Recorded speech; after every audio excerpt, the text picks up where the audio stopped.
Senhoras e senhores, para darmos início à palestra dessa manhã, é uma grande honra da União de Vereadores de Pernambuco receber o senhor Armando Monteiro Neto, formado em Administração de Empresas e Direito.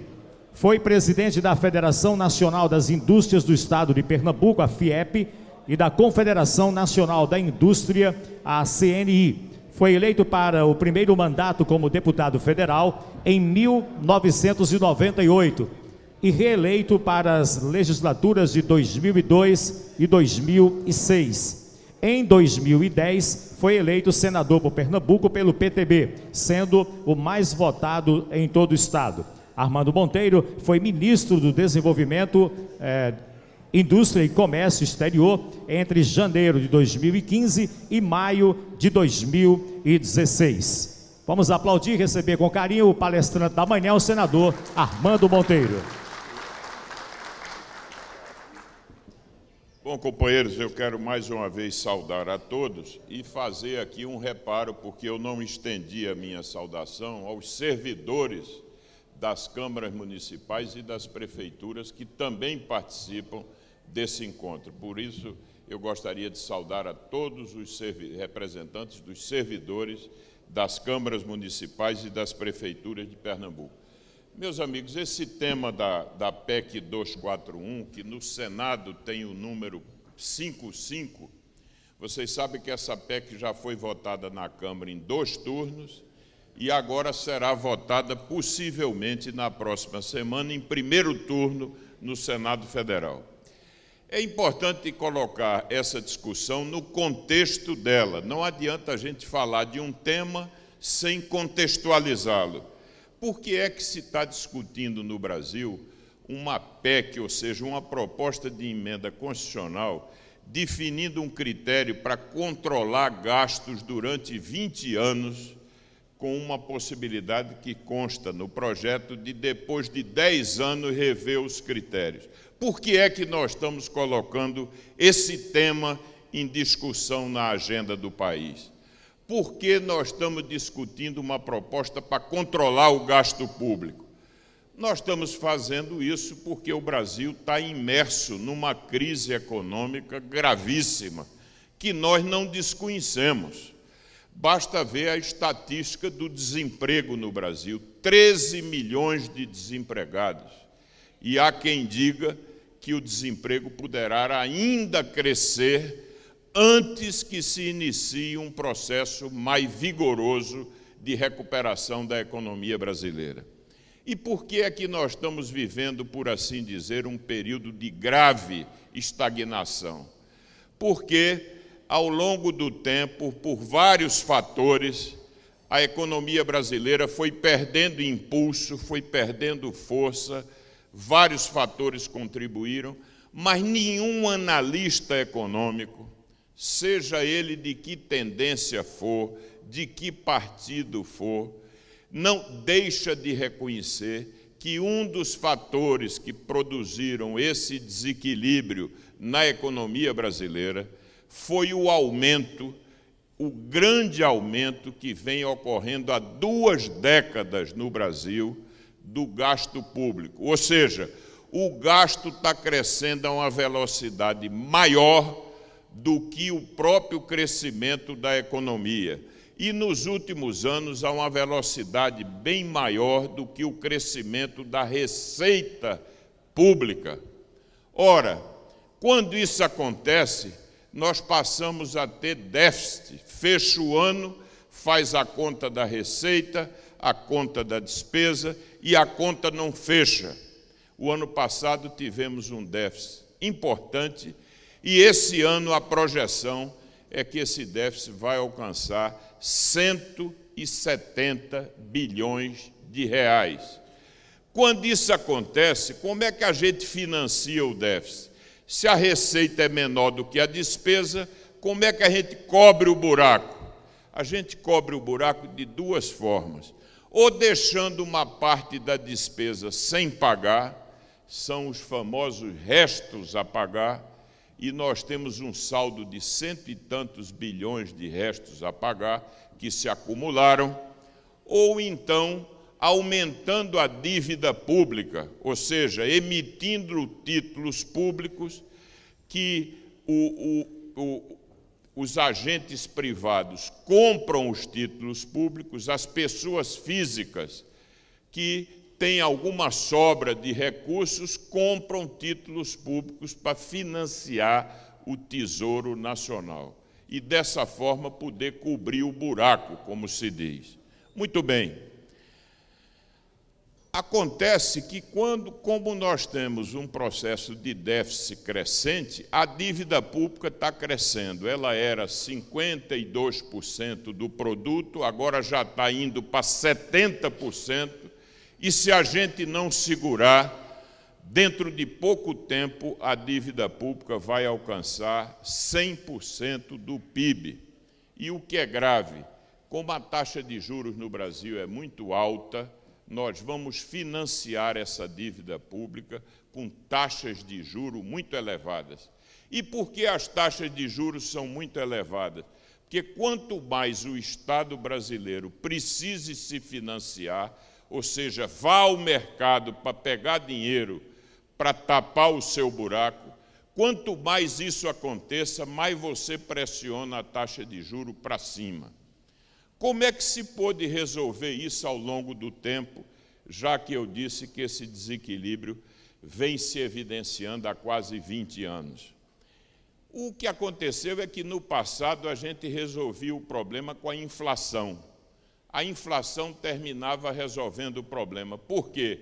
O Estado atrasava os pagamentos, com a inflação alta, esses valores se depreciavam e a receita do Estado crescia, porque a receita era indexada em função da inflação. Então, houve um tempo em que o setor público financiava ou enfrentava o seu desequilíbrio com inflação.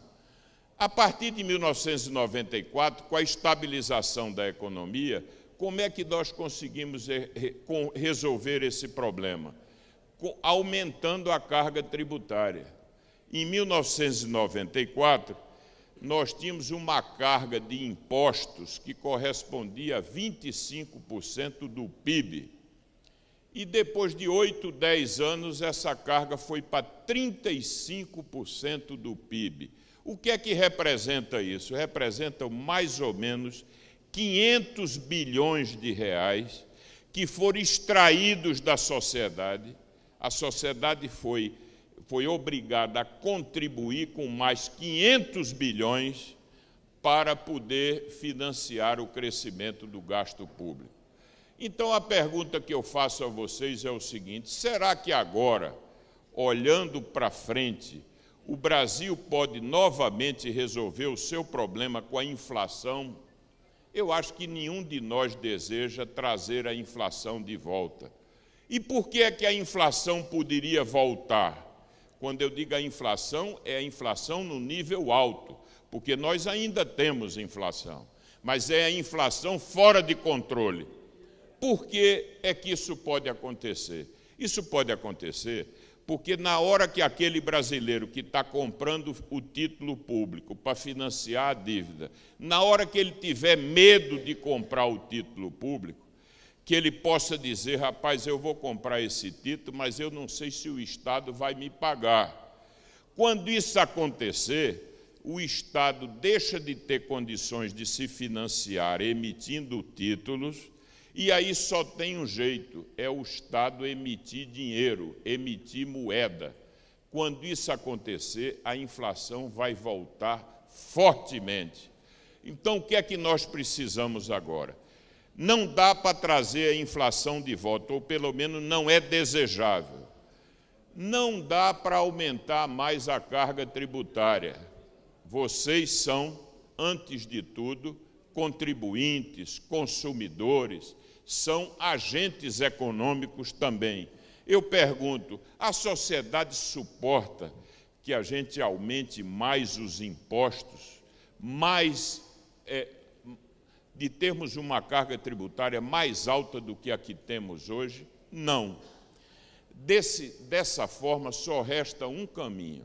Se nós não queremos trazer a inflação de volta, se nós não podemos aumentar os impostos, porque a sociedade não aguenta mais, só tem um jeito agora de controlar o gasto público. Só tem um, é segurar a despesa. Não tem outro jeito a não ser segurar a despesa.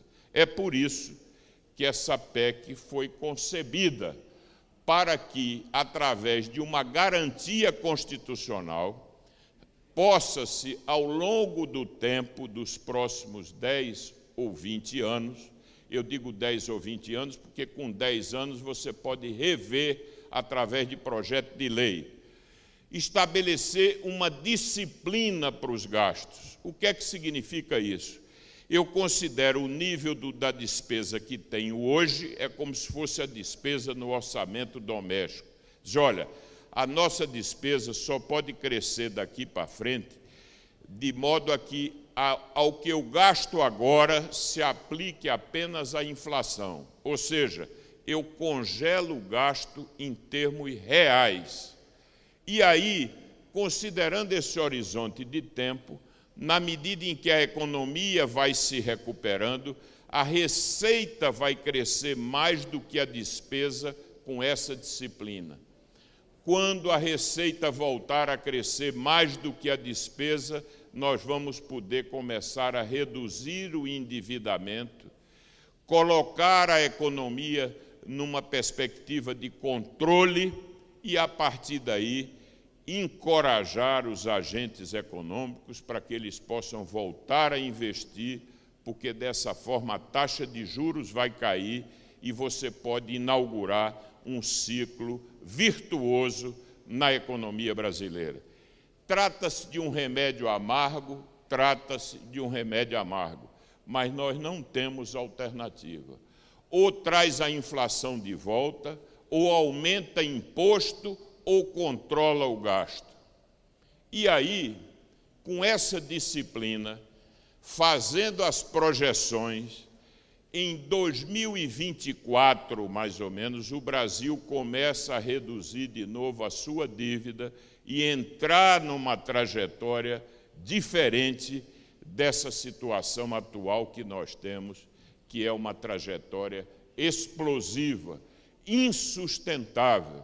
Portanto, eu defendo a PEC e defendo com a autoridade de quem foi ministro do governo anterior e que está defendendo uma medida que está sendo proposta pelo novo governo. Por quê?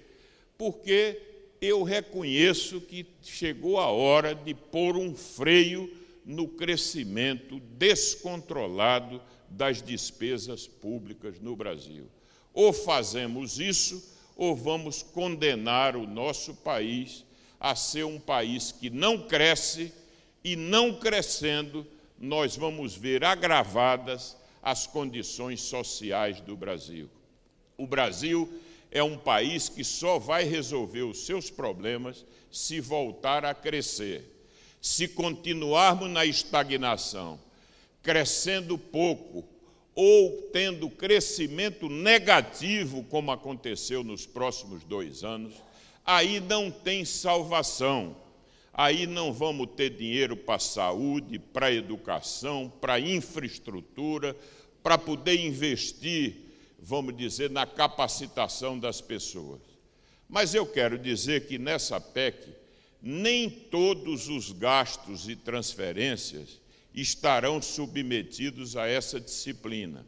Por exemplo, as transferências do FPM e do FPE não estão sujeitos a essa limitação. Significa o seguinte, que se a receita voltar a crescer, as transferências para os municípios e para os estados não fica submetida a essa regra de controle de despesa. Isso é importante, porque se a economia voltar, os municípios e os estados passam a ser sócios, a ter uma parcela importante do crescimento.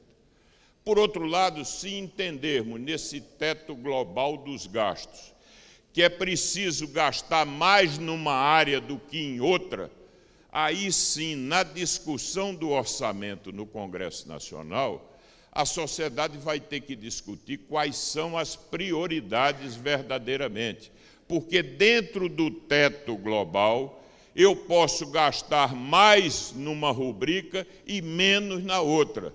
Se for gastar mais numa rubrica e ultrapassar o teto global, eu tenho que compensar numa outra. E um dado importante: a essa disciplina estarão submetidos todos os poderes, o poder executivo, o poder legislativo, incluindo aí, inclusive, os tribunais de contas estaduais e o Tribunal de Contas da União. E estaremos também submetendo o Poder Judiciário, o orçamento do Poder Judiciário a esse controle, o orçamento do Ministério Público e o orçamento da Defensoria Pública. Então, todos os poderes estarão submetidos a essa mesma regra, a essa mesma disciplina. Quando eu falei que as transferências para os municípios e para os estados não ficam submetidas a essa regra, eu deixei também de fazer referência a um dado importante. Aquela complementação que é feita pela União para o gasto do Fundeb, aquela complementação que é feita pelo custo do aluno ano, que a União repassa para os estados, não fica também sujeita a esse teto. Creio que nesse debate os amigos têm ouvido falar o seguinte, dizer, olha, não vai ter dinheiro para a saúde, não vai ter dinheiro para a educação, as condições vão se agravar. Quando esse projeto foi aprovado na Câmara, a Câmara introduziu uma modificação importante. É a seguinte: para a educação e para a saúde, não vale a regra a partir de 2016, ou seja, em 2017, para a saúde e para a educação, vai ficar valendo a regra anterior, que é um percentual da receita corrente líquida, ou seja, 18% na educação e 15% na saúde, em 2017. Por exemplo, na saúde, vai haver até um aumento do gasto em valor real no próximo ano, equivalente a mais ou menos 10 bilhões de reais. E aí, só a partir de 18 é que os gastos sobre essa base é que passarão a ter que ser controlados pela inflação do ano anterior. Portanto, é uma falácia dizer que as despesas, que os gastos com saúde e educação vão cair no próximo ano. Não é verdade. Os gastos de saúde e educação ainda vão se colocar num patamar mais alto do que o conjunto das despesas e dos gastos correntes. Um outro ponto que eu queria destacar é que, na realidade, o que vai resolver os problemas do Brasil não é só o controle do gasto, essa disciplina que eu espero que venha a ser consagrada e aprovada. Só tem uma coisa que pode resolver o problema do Brasil, é a volta do crescimento econômico. Com a volta do crescimento econômico, a receita tributária se amplia, o país passa a viver um outro momento, porque fora do crescimento não tem salvação. Portanto, essa medida é uma medida que tem que ser analisada nesse contexto. O Brasil pode voltar a crescer se continuar a ter um grave desequilíbrio nas contas públicas. A avaliação de toda a comunidade técnica é de que não. Ou reequilibramos as contas públicas, ou então o investimento não volta, e se o investimento não voltar, o crescimento também não volta. Então, meus amigos, é nesse contexto que eu acho que nós precisamos entender essa PEC. E creio que essa dimensão hoje da necessidade de controlar a despesa pública é algo que não escapa à compreensão dos senhores quando se analisa a realidade no plano municipal. Nós temos acompanhado alguns exemplos importantes que têm sido oferecidos pelos municípios de uma gestão mais eficiente do gasto. Quanto menos a gente gaste no custeio, mais nós vamos poder gastar nas atividades nobres, nas atividades fins.